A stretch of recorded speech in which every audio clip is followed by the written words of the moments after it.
สุดอบรมเกี่ยวกับการเป็นผู้นำกับความสามารถและวิธีวิเคราะห์เพื่อสร้างความเข้มแข็งให้แก่แม่หญิงได้จัดขึ้นในเสาร์วันที่ 10 มิถุนายน 2019 ที่แผนกแผนการและการลงทุนแขวงจำปาสัก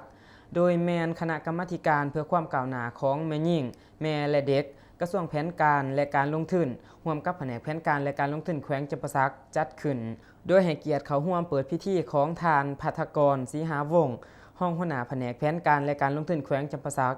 ทานกองค่ำใส่สงครามห้องหัวหน้าของการผู้สินำเวียกงานความก้าวหน้าของแม่หญิงแม่และเด็กกระทรวงแผนการและการลงทุนมีนักวิทยากรจากศูนย์กลางและสัมมนากรจากแขวงจำปาสักสารวัตรอัตตปือเซกองและสวรรณเขตเขาห่วม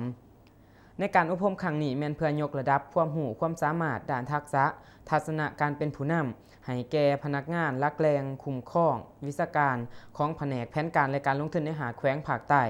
ซึ่งจะได้เรียนรู้บทเรียนเกี่ยวกับแนวทางนโยบายของภาครัฐต่อกับเวียกงานบทบาทยิ่งซ้ายการวิเคราะห์สาเหตุของปัญหา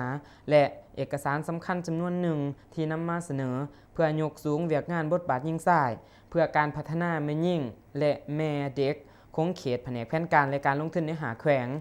ได้จัดตั้งปฏิบัติอย่างหนักแน่นเข้มแข็ง